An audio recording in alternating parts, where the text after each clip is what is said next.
I haven't seen much of your coverage of the election since it happened. I did hear that you talked to Econo Boy after I talked to him, because he was saying that the election needed to go in the other direction, or that the Democrats needed to go more progressive going forward. I want to ask you, is that your position? Do I think the Democrats need to go more progressive going forward? Is that the question? Yeah. No, I don't think so. Do you think they need to go more moderate? Do you think that... I felt like my position was that they did need to like appeal to moderates a little bit more, because I feel like taking a moderate is normally like it's almost like taking 2 votes, like where you're taking one from the other side and getting one, to where it's a little bit better than just getting somebody from the far outsides that if you don't appeal to them, they're just, even if you do appeal to them, they're probably just not going to vote anyways and say that you didn't appeal to them enough. No, I think they just need to control the media environment better. Just by like giving better answers? Yeah, and just having it better. Yeah, I think there's a lot of things they can do, but I don't think it's necessarily like, I don't think the policies have much to do with it right now. It's not like conservatives run a policy. I think it's just like rhetoric and the media environment. I think these are the things they need to work on more. Did you see Sam Harris's response to why he thinks the Democrats lost? No, I didn't watch all of it. No. He said it's because Democrats are talking about trans issues too much, and that they lost because of trans issues. And I think that even Brianna Wu, from what I hear, I just turned it on, but that I hear that she's even taking the same position, and that she's going to argue the same position on Pierce here that we're about to watch, that she said the same thing on Counterpoints and on Twitter, that that we're talking too much about trans issues, which I think they ignored trans issues the entire time. So I don't know how these people are coming to these conclusions that we're still doing. He even said that we're doing what is it, with Latinx shit too much, and that this is why we lost. It's because of Latinx stuff. It's getting a little ridiculous. But okay, so I also wanted to ask you. So I saw you talked to Andrew Wilson a little bit about fascism, and people said that you guys talked afterwards, and you said that you didn't think that Trump was a fascist, but I have seen you like go a little bit back and forth on this. Obviously, the label in and of itself doesn't matter as much, but I do think that like you've talked a lot about using the harsher labels and not shying away from them, because Republicans aren't going to shy away from their harsher labels. Yeah, and I wanted to see where you were on Trump being a fascist, because you talked to Pixie the other day saying that you thought that he maybe had some fascistic tendencies. I mean, it just depends on the conversation topic. I mean, like it's a semantic like definition of the label. Like, I mean, yeah, different people are using different definitions. Some want to use the fucking Mussolini definition. Yeah, others want to use some other textbook definition. The one that you gave on what was it? The Jubilee show was just that it was like nationalism and authoritarianism. Yeah, hyper-nationalism, authoritarian. Yeah. Is that what you think like the majority of it is? I feel like one of the most dangerous parts is probably the populist aspect of it, because that's kind of how they like get everybody going and against like some like bad guy or some sort of boogeyman that they're supposed to push everybody against. Yeah, I feel the populist is the person who's like the most equipped to take advantage of hyper-nationalist and authoritarianist tendencies. Like a populist positions himself against the establishment, which plays like really well for an authoritarian, and then the populist can oftentimes like align himself with the nation in a certain way that he can be like an ultranationalist, like.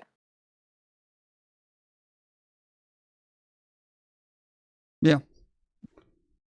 Yeah, I would focus on the elements. Like the authoritarianism, I think, is really, really bad. I would argue the form of hyper-nationalism that Trump sells is also like really bad. But yeah, I think one of the hardest parts of arguing it, because I saw that you watched me debate what's his name, Adam from Adam and Sitch recently. on whether or not Trump was a fascist, and they're it seems like it's really hard to like get them to understand that there's like a philosophy of fascism. Obviously, Trump can't act as an authoritarian or a dictator or a lot of these. He can't be a full-on fascist in government because we can't have a fascist government, and it seems like impossible to get people to understand that somebody's engaging with the philosophy and that they would be a fascist if you allowed them to be. But they I mean, I think people understand that. I think when it comes to like Adam and Sitch, I can't speak for Sitch, but Adam is just like brain broken with the Trump derangement syndrome shit. Like he's just like all in on Trump, so he won't acknowledge honestly. Like I think it's pretty obvious what somebody means when they say that. Like if somebody says, "Oh, was Obama a Democrat in his second term?"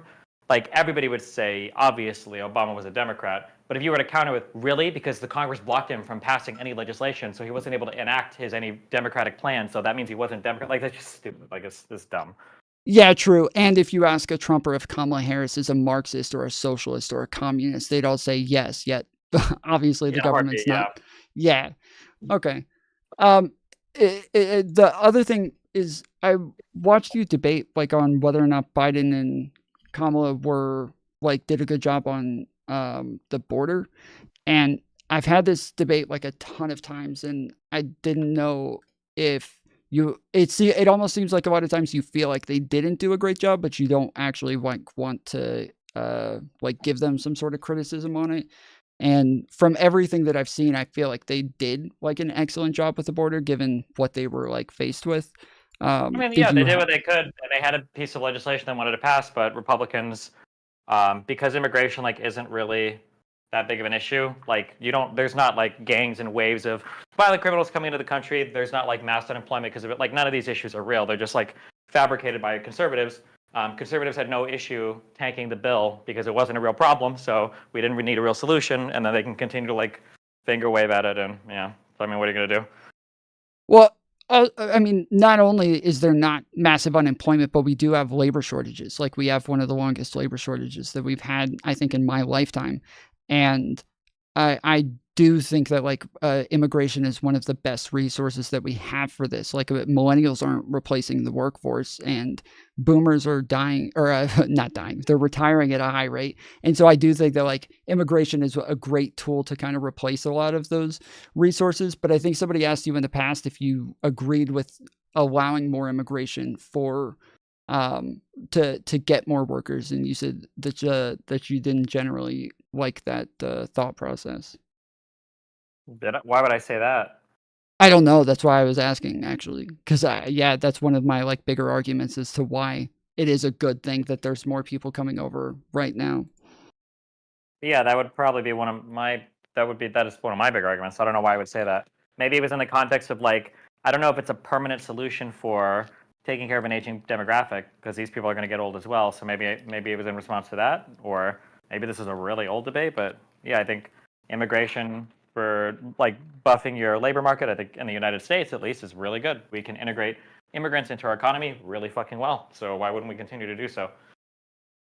Okay, based. Yeah, I can't remember exactly who it was that you were talking to, so I'll have to double check that.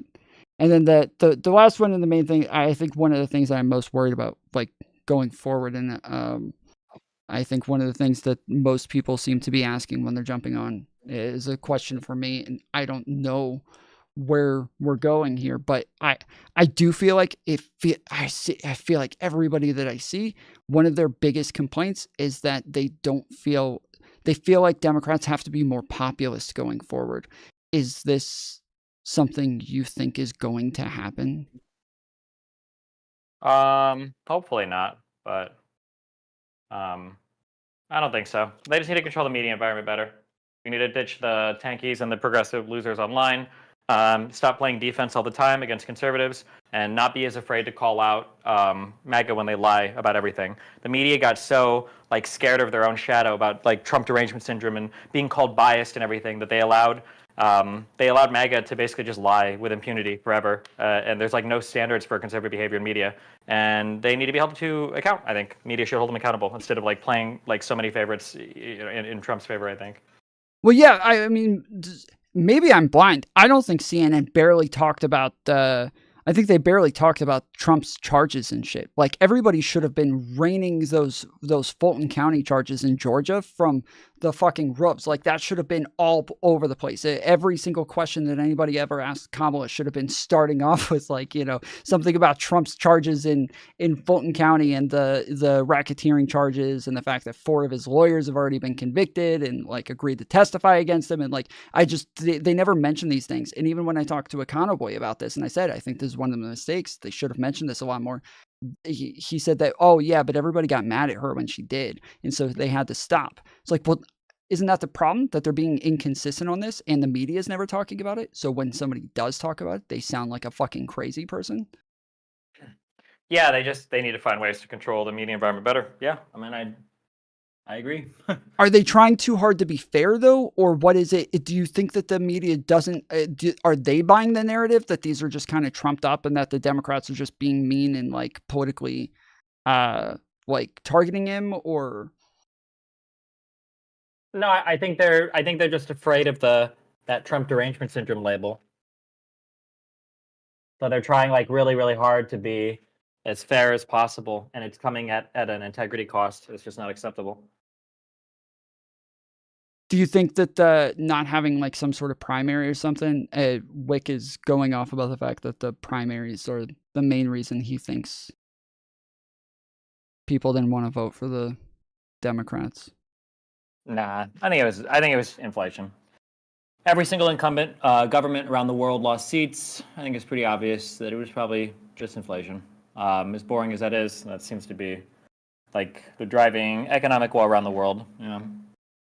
I mean, that is true, and yes, all incumbents are losing seats, but it also seemed like I was watching the polling pretty closely the entire time, and obviously I didn't expect Kamala to hold the lead that she had when she first came in, where she jumped up, but in all of the swing states, she dropped hard in the middle of September when she started doing a bunch of interviews, and I do think like doing a bunch of like rhetoric coaching, watching her, it was like painful to watch her answer questions in the way that she was doing it, because there were so many great answers that she was able to give that she just never actually gave. And I think that she did like really flop on a lot of interviews, and throughout all of like September, she just continued to drop in every single swing state. I don't know if it was. I mean, like, I'm sure that some of that drop was just because people were excited to have somebody new in. So she had a huge boost when she came in, and then that started to fade away. I don't know if she could have definitely done better for interview stuff. I think that's undeniable. But like, if she was knocking interviews out of the park, would that have meant she was going to win? I don't know if that would have been the case or not. Maybe it would have helped a little bit, but obviously it's hard to say. But again, you have to go back to every single incumbent party around the world got like lost vote share in this election cycle. Every single one. So I don't know if the Democrats could have done anything to have overcome the inflation woes. That might have just been an insurmountable issue, possibly. But do you not think, like, from what I saw, it looked like the polling aligned with how the votes turned out? Like I said, I think 2 to 3 weeks before the election, I was like, it looks like she's just trending down at such a fast rate that she's going to lose maybe every single swing state at this point. And that is what happened. She ended up losing every single one. And if you look at, where the polling was and where the trends were and kind of the aggregates over time, it looked like everything that happened is what it looked like it was going to happen in the polling. And do you trust polling generally for elections? Yeah, but I mean, like, who's to say it would have changed if she would have done anything different, right? Like, it's possible it wouldn't have changed that much. Okay, yeah. So just the correlation doesn't equal causation. Just because she was having bad interviews at the same time doesn't mean that that's necessarily causal. Yeah, I mean, it's possible. It's really, really hard to say, right? Like, it is possible. Maybe if she would have knocked out, like, the Joe Rogan interview, if she would have knocked that out of the park, maybe that would have been, like, what she needed. Why didn't she do that? I remember Joe Rogan talked about it. Did she ever give, like, a response for why she didn't do it? The media report that came out today was supposedly she was afraid of blowback from progressives. Now, how true is that? I'm not sure, but I mean that's what was said today. Um, so I mean, Couldn't who she have knows? talked to Lex Friedman instead then? Like, I feel like that would have been the easiest fucking interview in the world. Lex doesn't push back against anybody. Maybe yeah. I mean, she could have maybe done it, but I mean, like one issue you have to think about too is that like I don't know if these things benefit her. Like, I don't know if anybody. I'm. When I say I don't know, I don't mean this like I don't know if it would help. I truly don't know. I don't know if there's anybody who watches Lex Friedman who sees Kamala go on and do an okay interview and is like, oh, okay, yeah, sure, maybe I'd consider her. Whereas like she has the opportunity to mess up so many times, and then it's like, well, fuck, like, is there even any point in doing it, right? Like, Trump can do all of these interviews. Trump can never have a bad interview on these platforms because these people all support Donald Trump. They're all like massive Donald Trump simps. They'll always support him no matter what. So to do the circuit, that podcast circuit, where you can only fuck up, you're unlikely to win or turn many voters. Like, I don't know, maybe that's not a good strategy. Or maybe it would have been. Maybe it would have been worth the attempt to do it. Like I said, I truly don't know what the right answer is there. But I can understand it being it's a complicated ordeal. It's not a simple like, oh, you should definitely just run and do these shows all day, you know? Yeah, maybe. I didn't see the one. I know she did one that was like "Call Her Daddy" or "Call Me Daddy" or something like that, and I didn't end up seeing that one. But pretty much everything else that she did was like mainstream media, 60 minutes. NBC, Fox News, CNN, and those are all of those reporters. They're journalists. They're going to push back. They're going to question her. They're going to like correct her on the things that she gets wrong. And I think that she doesn't come across very personable in those, and she gets almost too political in them. Whereas like on something like Lex Friedman, I think that she would have been able to be a bit more like human and genuine, and I think that that's what a lot of people were looking for from her. She really just doesn't come across as much as I loved her and as much as I wanted her to win. Well, I didn't love her, but as much as I wanted her to win, and as much as I was rooting for her, and I went out and voted for her and told everybody else to vote for her, I still felt like she just was not very personable and didn't come across genuine. She didn't seem like a likable person to me. Yeah, it's possible. I feel like that was a big issue she had. Yeah, in watching her, it felt like she was always trying to like, she was like speaking like Vosh, like she was always trying to like give a memorable quote or something like that, instead of just answering like a human being. I got that vibe a lot. So yeah, I mean maybe, but again, like who knows? Maybe it would have done nothing. Maybe it would have helped a lot. It's hard to say. As And boring as that answer is, yeah. what's his name? Watchman said that he felt like everybody threw Biden under the bus a little bit too much. I didn't see anybody like really like harshly criticize him or throw him under the bus necessarily, but I do feel like the things that they said wasn't helpful, where they were kind of saying like he kind of needs to get out of the way. They made Kamala look bad for being part of his cabinet and not saying something about him being like unable to run the presidency. And I feel like there were so many other ways to handle that, where they could have said like, I don't know if he'll be able to maintain this another 4 years, and maybe that's why you should drop out, instead of he's not doing it right now or anything. Did you see, were there people being super critical of him? Because I don't think I saw much of that. I don't think I saw that. No, but again, like I don't know. These are like nibbling around the edges, and like, would this really have made a huge difference? I'm not. I'm not fully convinced. If she could have like realistically separated herself from an administration that she was the vice president of, like that doesn't seem realistic to me. But I mean, I don't think she needed to separate herself. I think that, again, I mean, most of my issues are going to go back to the interviews, where I felt like they would ask her, you know, um, is he capable of running the presidency? Is he all there? And she'd be like, oh, I don't know. You should ask him. And it's like, what the fuck? Like, go. I don't feel like they like sang their own praises either. Like, they should have been talking about all their W's with like the inflation, the fastest economy to come back, hourly yeah, wages but you got to be careful outpacing. because like conservatives control the narrative on all that.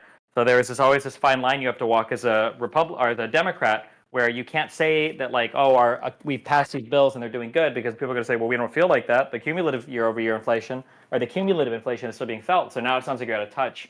So it's like those are like, it's a very, very, very difficult line to walk, because you can't take credit for anything because you'll sound like you're out of touch. But then if you say you've done nothing, then it seems like you're a worthless administrator. So kind of a lose-lose a little. But how do you win the narrative if you're not saying it at all? Like, isn't that how you win the narrative? Is be consistent, say it a lot, make sure that people understand, talk about the stats, talk about the W's a lot, like make sure you're really Yeah, you pushing can, but it. you have to have you need to be in a media environment that's like conducive to that messaging. And liberals do not have that media environment right now. We have a media environment where we are intensely critical of our side, and the conservative media environment is intensely cultish for their side. So it looks bad. Like this conversation that we're having right now, conservatives don't talk about this shit. After 2024, there's like the whole fucking left-wing establishment is like, what did we do wrong? How do we appeal to voters? What are we going to do next time? What's happening? And in 2021, the conservatives said, oh, they rigged the election. We're going to run the exact same guy again with the exact same messaging, except the wall just got 10 feet taller. Like, that was it. It's like, oh, okay.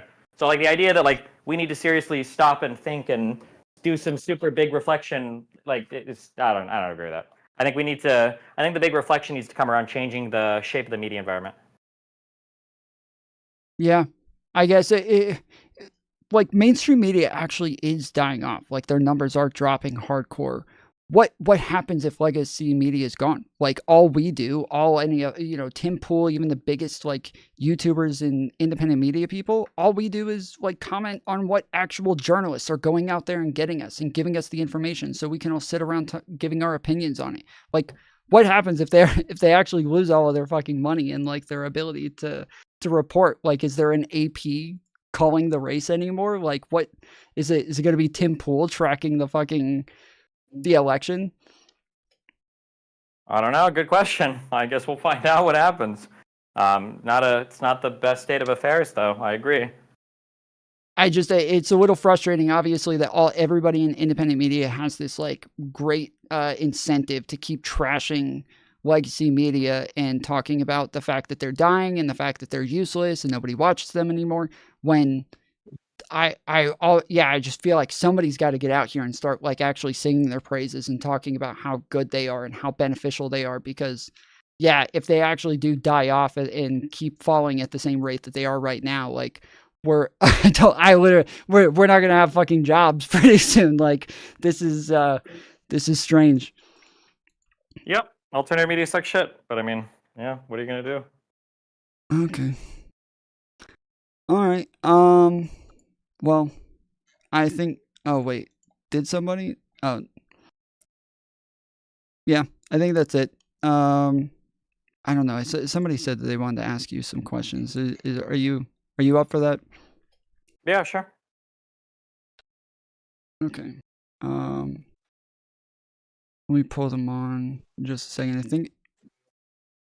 I don't know. She sent me a DM, so she's not in the waiting room right now. Did you guys? So you guys covered the election from your podcast studio. What was the German guy? He said that he created an app or something. What was that supposed to do? His name was Vadim. He didn't create an app. We bought access to basically data that generally only corporate media has for live election updates. So when it kind of tells you like who's likely to win based on like where counties are trending? Yeah, it's just like all the election reporting data, like as it's coming in basically and being reported, yeah. Okay. Yeah, that was it. We were going through a lot of this stuff as it was happening, and it was kind of hard to tell was it Philadelphia, I think, in Pennsylvania? All of Pennsylvania was very surprising with their big cities kind of being all over the place. But Mantis. Yo. You guys kind of covered everything. I was gonna talk to you about this. Just sounds fucking doomer as fuck.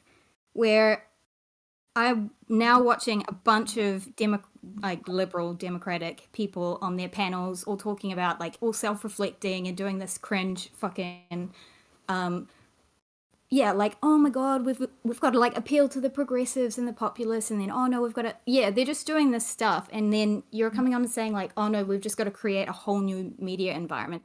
What, like today I think I screamed at Brianna Wu. Because I don't know if you watched did you watch the peers panel from today? Probably not. No, I didn't. What do you mean, probably not? Excuse me. Well, I don't know. You busy guy. By the way, I saw you yesterday rip the shit out of JSTOK and Kelly Jean. Thank you. Do it more. Fuck those guys. They're cunts. Thanks. I do my best. But yeah, like on Piers' panel, I love these guys. I don't really like Pac-Man that much, but they got fucking owned, of course, going on to Piers, and then Brianna Wu comes storming in as a Democrat, and just it's like this token trans chick just helping them out. Helping out the right wing. Like, what the fuck is going on? Yeah, I mean, like, listen, I like her personally, but Brianna feels like she's kind of, like, been on her, like, why I left the left arc for a while, so I don't know if, like, she's, like, up on that right now or what. She hasn't even said she's left the left. That's the fucking annoying part. Is she said, oh, I don't like progressives, but I'm just gonna, like, go at them and act like they're this huge section of a huge party that they're just not. And then it just makes Democrats look bad. Yeah, I think that's part of the success of the right-wing, like, media apparatus is they're able to make it seem like that part of the electorate is, like, so much more relevant than they actually are because they love talking about it. Like, nobody talks and loves talking about trans issues and jerking off to fucking, like, girl cock more than conservatives who want to talk about, like,